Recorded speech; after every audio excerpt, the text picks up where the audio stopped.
श्री शिवाय नमस्तुभ्यम। हर हर महादेव, जय भोलेनाथ। स्वागत है आप सभी का आपके अपने चैनल शिव साधना मार्गदर्शन में। बहुत बहुत स्वागत है। भगवान भोलेनाथ की कृपा आपके और आपके समस्त परिवार पर सर्वदा सर्वदा बनी रहे। दोस्तों, आज की इस वीडियो में मैं बात करूंगी, सूर्यास्त के बाद कभी भी ना करें ये 10 काम, वरना पछताएंगे और होगा बड़ा ही नुकसान, और साथ ही घर का होगा सत्यानाश। मुश्किलें आपकी जिंदगी में बढ़ जाएगी और इसी के साथ दुख दारिद्रता आपको घेर लेगी और सभी प्रकार के कष्ट आपकी ज़िंदगी में मंडराने लगेंगे। यदि आप सूर्यास्त के बाद ये 10 कार्य करते हैं तो मान के चलिए माता लक्ष्मी तो आपसे रुष्ट होंगी ही होंगी, और इसी के साथ आपके घर में सभी प्रकार की परेशानियां बढ़ जाती हैं। अनचाही दौड़ बढ़ जाएगी और अनचाहे खर्चे बढ़ जाएंगे, और साथ ही कोई ना कोई सदस्य बीमार पड़ता रहता है। यदि आप 10 कार्य ये करते हैं शाम के समय, तो हिंदू धर्म और ज्योतिष शास्त्रों के अनुसार सूर्यास्त के बाद कुछ ऐसे कार्य होते हैं जिन्हें करना नहीं चाहिए। उन्हें करने से घर में रोग, शोक और संकट पैदा होते हैं और साथ ही देवी लक्ष्मी रूठ जाती हैं। तो आइए जानते हैं उन्हीं 10 कार्यों में से ऐसे कार्य जिन्हें भूल कर भी नहीं करना चाहिए, वरना आप जीवन भर पछताएंगे। पछताने के अलावा आपके पास कुछ नहीं रह जाएगा। सभी प्रकार की दुख दारिद्रता आपको घेर लेगी और जीवन कष्टमय हो जाएगा। तो ऐसे में चलिए बताती हूँ वे कौन से 10 कार्य हैं, परंतु उससे पहले आपसे एक छोटी सी रिक्वेस्ट है। यदि वीडियो आपको अच्छी लगती है तो वीडियो ज़रूर लाइक करें और साथ ही चैनल को सब्सक्राइब करें, और एक बार अपनी सच्ची श्रद्धा से कमेंट बॉक्स में ज़रूर लिख दें, हर हर महादेव, जय भोलेनाथ। सबसे पहली बात है कि संध्या के समय कभी भी माता लक्ष्मी का आगमन का समय होता है। कभी भी आपको बिस्तर पकड़कर नहीं बैठना चाहिए और ना ही घर में कलह कलेश करना चाहिए, और ना ही स्त्रियों को रोना धोना चाहिए। ऐसा करने से जीवन में आर्थिक परेशानियों के संकट घेर लेते हैं और घर से बरकत चली जाती है, और ऐसे घरों से माता लक्ष्मी रूष्ट जाती हैं। इसी के साथ मान्यता है कि कहते हैं कि रात में बाल नहीं कटवाने चाहिए और ना ही शेविंग बनवानी चाहिए। इससे जहां नकारात्मक असर होता है वहां कर्ज भी बढ़ता रहता है और माता लक्ष्मी ऐसे घरों से रूष्ट हो जाती हैं। ऐसे घरों में माता लक्ष्मी वास नहीं करती हैं। जब वहां माता लक्ष्मी वास नहीं करती हैं ऐसे घरों में, तो उनकी बहन आ लक्ष्मी वास करती है। उनकी बहन जब आ लक्ष्मी वास करती है ऐसे घरों में, तो कलह कलेश बढ़ जाते हैं, दुख दारिद्रता बढ़ जाती है और सभी प्रकार के कष्ट मंडराने लगते हैं। इसी के साथ है अगला कार्य, रात में कभी भी दूध नहीं पीना चाहिए, क्योंकि दूध की तासीर ठंडी होती है। अगली बात है, सूर्यास्त के बाद पेड़ पौधों को छूना, उनके पत्ते तोड़ना या उन्हें पानी देना सही नहीं माना जाता है। मान्यता अनुसार वे सूर्यास्त के बाद सो जाते हैं। सूर्यास्त के बाद भूल कर भी तुलसी के पौधे को स्पर्श नहीं करना चाहिए, अन्यथा माता लक्ष्मी रुष्ट हो जाती हैं, क्योंकि तुलसी को माता लक्ष्मी का ही स्वरूप माना जाता है। आप इस बात का अवश्य ध्यान रखें कि संध्या के समय तुलसी के पौधे को बिल्कुल भी स्पर्श न करें।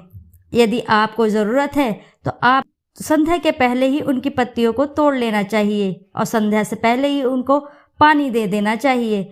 आपको तुलसी के पौधे को बिल्कुल भी संध्या के बाद आपको स्पर्श नहीं करना है। इसी के साथ कई लोग 2 समय स्नान करते हैं, सूर्योदय के बाद और सूर्यास्त के बाद। यदि सूर्यास्त के बाद स्नान कर रहे हैं तो माथे पर चंदन ना लगाएं। रात्रि को स्नान करने से शीत का प्रकोप बढ़ जाता है। इसी के साथ अगला है, सूर्यास्त के बाद कपड़े धोना, सुखाना सही नहीं माना जाता है। इससे आसमान से नकारात्मक ऊर्जा प्रवेश कर जाती है। यह भी कहा जाता है कि इससे व्यक्ति रोगी हो जाता है।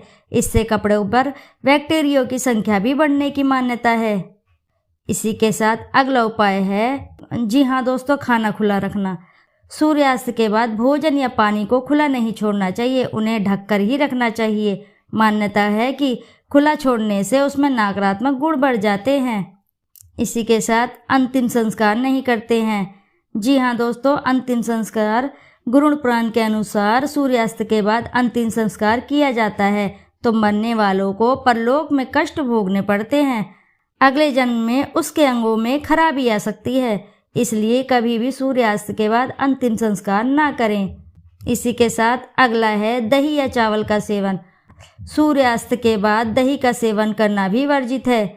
दही का दान भी नहीं करते हैं। दही का संबंध शुक्र ग्रह से है और शुक्र को धन वैभव का प्रदाता माना जाता है। सूर्यास्त के समय या सूर्यास्त के बाद दही का दान करने से सुख समृद्धि चली जाती है। इसी तरह सूर्यास्त के बाद चावल का सेवन भी नहीं किया जाता है। जैन धर्म के अनुसार तो सूर्यास्त के बाद भोजन ही नहीं करना चाहिए, क्योंकि इससे रोग बढ़ते हैं। इसके और भी कई नुकसान होते हैं। इसी के साथ अगला है, मान्यता है कि सूर्यास्त के बाद कभी भी झाड़ू पोछा नहीं लगाना चाहिए। झाड़ू पोछा साफ सफाई नहीं करनी चाहिए। सूर्यास्त के बाद झाड़ू लगाने से धन में हानि होती है, क्योंकि माता लक्ष्मी रुष्ट हो जाती है। सूर्यास्त का जो समय होता है उस समय माता लक्ष्मी आपके घर पर आती हैं। ऐसा जब करते हो आप सूर्यास्त के बाद जब झाड़ू लगाते हैं तो माता लक्ष्मी ऐसे घरों से रुष्ट हो जाती हैं और ऐसे घरों में बिल्कुल भी प्रवेश नहीं लेती हैं। फिर ऐसे घरों में दुख और संकट मंडराने लगते हैं। इस बात का आप अवश्य ही ध्यान रखें कि सूर्यास्त के बाद झाड़ू पोछा नहीं लगाना चाहिए। इसी के साथ सोना बिल्कुल ही वर्जित है। जी हाँ दोस्तों, सूर्यास्त के ठीक बाद या सूर्यास्त के समय सोना वर्जित माना गया है। शास्त्रों के मान्यता है कि सूर्यास्त के बाद सोना नहीं चाहिए। साथ ही इस समय भोग और स्त्री के संग सोना भी वर्जित है। इससे आपके स्वास्थ्य पर प्रतिकूल असर पड़ता है।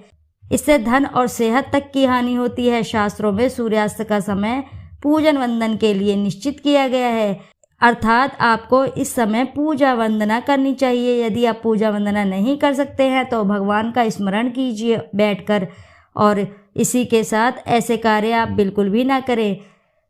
सोना इस समय बिल्कुल ही वर्जित है। जितना भी हो सके तो इन सभी कार्यों से आपको बचना चाहिए।